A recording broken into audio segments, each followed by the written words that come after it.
y está en el sacrificio que Él hizo en la cruz del Calvario. Nuestra esperanza está en Él, porque si yo creo que Él murió y resucitó, entonces mi confianza de que yo un día voy a ser levantada de los muertos está firme como un ancla. Va a estar firme como un ancla. Y esa es mi esperanza. Mi esperanza entonces está en Cristo. Entonces es muy diferente la esperanza del mundo a la esperanza que tenemos los cristianos. La esperanza que tenemos los hijos de Dios. Nosotros confiamos y creemos que un día vamos a ver la gloria de Dios. Esa es nuestra esperanza. Timoteo, conociendo todo esto, dice, verdadero hijo en la fe. Pablo conoció a Timoteo en su primer viaje a Listra, en su primer viaje misionero. Ya para su segundo viaje, él lo reclutó como discípulo y se lo llevó. Era un joven temeroso, indeciso, tenía muchos defectos. Era un joven que necesitaba desarrollarse y formarse. Y sin embargo, a la par de Pablo, él logró llegar a ser un varón de Dios. Y Pablo llegó a decirle, verdadero hijo en la fe. Entonces, 20 años después, Pablo lo comisiona para una gran misión. Y le dice, te mando a la iglesia de Éfeso, la iglesia más importante que había en Asia. Te mando para que corrijas un error que falsos profetas o falsos maestros están incurriendo. Entonces vemos aquí, ¿verdad?, cómo el Señor está respaldando a Timoteo. Dice, gracia, misericordia y paz dentro de este saludo. Gracia, misericordia y paz. Está usando Pablo palabras griegas y está usando también palabras hebreas como para unir y reforzar el mensaje del saludo, y está diciendo con estas palabras que la esencia del mensaje cristiano está en ellas. La gracia, nosotros no merecíamos ser salvos, no podíamos pagarlo y no podemos pagarlo, pero Dios envió a su Hijo Jesucristo para que a través de su sangre derramada nosotros fuéramos salvos. Eso no lo podemos pagar, no tiene precio, Jesús murió por nosotros, eso es gracia. Y la misericordia es un concepto de amor, de fidelidad, como cuando uno ve una parejita como sus abuelitos, como sus padres, ese amor que hay de matrimonio fiel, que a pesar de las circunstancias, que a pesar de todo lo que suceda, ellos están unidos. Ese amor de fidelidad es su misericordia. Y vemos en el contexto que Pablo lo está poniendo aquí. Él dice, bueno, yo les he dado a ellos, a mi pueblo, misericordia. Un día los compré, los traje, los rescaté. Ahora yo necesito que ellos también, esto que yo les he dado, lo lleven a otras familias, a otras personas. Y eso era lo que Dios quería del pueblo de Israel. Que ese amor, que todo lo que Él les había enseñado, lo compartieran con todo el mundo. Y la paz que sobrepasa todo entendimiento, es la paz que viene de nosotros, al saber que ya no tenemos ni nada que nos esté impidiendo hablar con Dios. El saber que yo me puedo poner en cualquier lugar a orar y saber que Dios está escuchando mi oración, que no hay impedimento, eso trae paz a mi corazón. Eso quita toda angustia. No tengo que andar buscando a alguien que interceda por mí. Yo mismo puedo entrar en comunión con Dios y hablarle, decirle todo lo que me está angustiando, todo lo que me está pasando, porque tengo comunión con Dios y paz con Dios. Entonces esa es la esencia del Evangelio, y eso era lo que Pablo le estaba diciendo a Timoteo. Si ya estás conociendo, si sabes el Evangelio, porque desde pequeño tu madre Eunice y tu abuela Eloida te enseñaron la ley, te enseñaron las escrituras.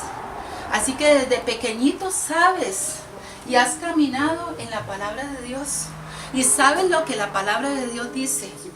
Timoteo, ahora yo te estoy encargando que este mensaje lo lleves a Efesios y que corrijas los errores que están sucediendo ahí. Todo eso se lo estaba diciendo apenas en el saludo. Todo eso.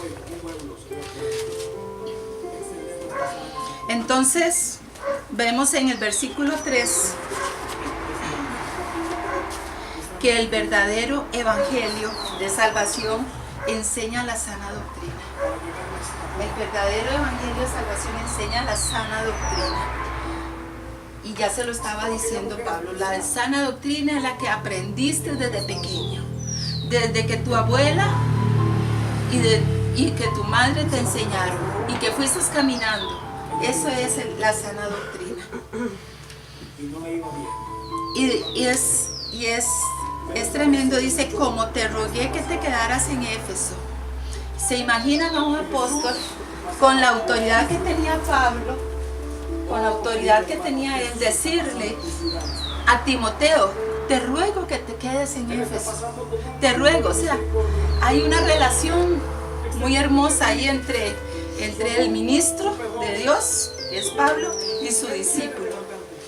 La autoridad que hay en el mundo es diferente.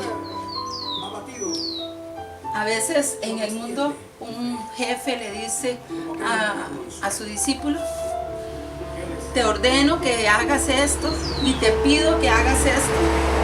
Pero aquí vemos a un siervo de Dios, a un verdadero hombre de Dios, rogándole a Timoteo, rogándole que se quede para que haga una obra misionera. Dice, para que le enseñaras a otros, para que enseñes a que no hablen o para que no enseñen diferente doctrina de la que ya yo les he enseñado. En el versículo 4 dice, y para que no presten atención a fábulas y genealogías interminables que acarrean discusiones más edificación que es por la fe. ¿Y cuáles son estas genealogías y esas fábulas que estaban metidas ya dentro de la iglesia de Éfeso? Muchos comentaristas dicen que ya se estaba dando una especie de prenocticismo. El gnosticismo se da ya en el siglo II, en el siglo II, pero ya aquí se estaba dando un prenocticismo. Y nosotros entendemos que muchas de las doctrinas falsas y de las sectas que existen hoy día nacieron en este siglo, en el siglo II, porque no se le dieron una atención y una corrección inmediata. Pero ahora Pablo le estaba diciendo a Timoteo, andan falsos maestros enseñando que Jesucristo ya vino por segunda vez. Y lo que se estaba diciendo y lo que se estaba incurriendo, la falsa enseñanza, era de que Dios había creado a un mundo malo. Eso era lo que que había creado un mundo malo. Entonces, había un Dios más pequeño que era el que estaba ahí ordenando eso. Entonces, eso era una falsa enseñanza. Otros decían que Dios había hecho una emanación y que entonces ahí había creado a un segundo Dios menor y que ese Dios había creado el mundo. Esas eran falsas doctrinas, porque nosotros sabemos que en Génesis dice que Dios habló y que fueron hechas todas las cosas. Y ese hablar, ese decir todas las cosas era la voz del mismo Jesucristo, ¿verdad? Que estaba creando todas las cosas. Todas las cosas fueron creadas por Jesús, por Él y para Él. Entonces las falsas enseñanzas que se tenían que corregir eran ya conceptos que se tenían que erradicar desde el momento, que se tenían que erradicar. Entonces eran vanas palabrerías. ¿Y qué eran esas fábulas? Eran ese montón. Los hebreos también tenían mucha mitología, y ellos creían en fantasmas, ellos creían en muchas cosas, porque recordemos que ellos vivieron mucho tiempo cerca de países paganos y se creían en muchas cosas. Entonces ellos tenían muchos conceptos equivocados que Pablo tenía que ir cortando, tenía que ir cancelando. Todas esas fábulas, genealogías interminables, dice, ¿y cómo se iban a identificar? ¿Cómo se identifica? ¿Qué era lo que Timoteo tenía que lidiar con eso? ¿Cómo era que Timoteo iba a llegar a otra iglesia a decir, bueno, aquí hay una falsa doctrina? No podía llegar a hacer una campaña antifalsos maestros. Él no podía llegar a decir, bueno, esto no se hace así, se corrige de esta y de esta otra manera. Él tenía que llegar a Éfeso simplemente enseñando lo que ya él sabía, amando al Señor, enseñando la verdad del Evangelio y enseñando que solamente a través del amor y de amar a Dios y al prójimo es que se van a corregir las cosas. Entonces el verdadero Evangelio tiene un propósito, y el propósito es de crecer en la fe. El propósito, dice en el versículo 5, el propósito de este mandamiento es el amor nacido de una fe, nacido de un corazón limpio, de buena conciencia y de una fe no fingida. Y esto es lo que produce el Evangelio de Dios. El Evangelio de Dios produce buena conciencia. El Señor limpia nuestra conciencia. Una fe no fingida. O sea que yo soy, en cualquier lugar a donde yo esté, voy a ser igual. Voy a creer en Dios y no me va a mover nadie de ahí. Eso es una fe no fingida. Y también va a producir un corazón limpio. Si yo tengo un corazón limpio, el Señor va a habitar ahí. Y si yo tengo un corazón limpio, el Señor va a producir amor para mi prójimo y amor para Dios y también amor para mí mismo. Muchas veces no nos amamos nosotros como Dios quisiera que nos amemos. Muchas veces estamos tan errados y nosotros hasta caemos en depresiones porque no nos amamos a nosotros mismos. Si nosotros tenemos un corazón limpio, una conciencia sana y una fe no fingida, nosotros vamos a producir frutos dignos para la alabanza a Dios.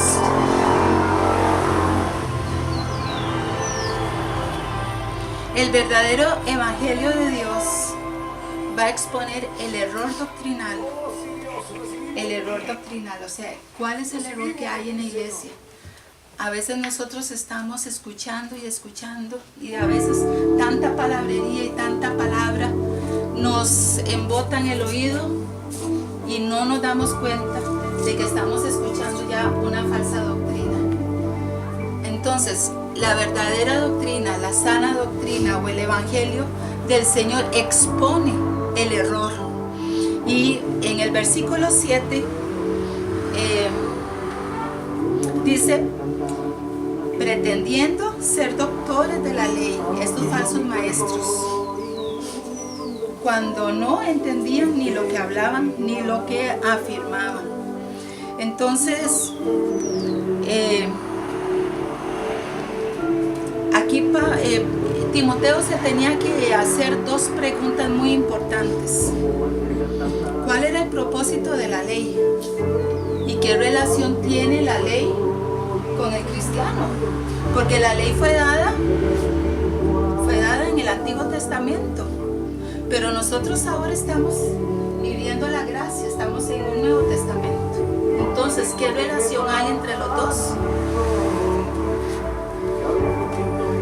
Entonces, lo que él tiene que entender es que la ley dice que la ley, en el versículo 8, dice, sabemos que la ley es buena si uno la usa legítimamente.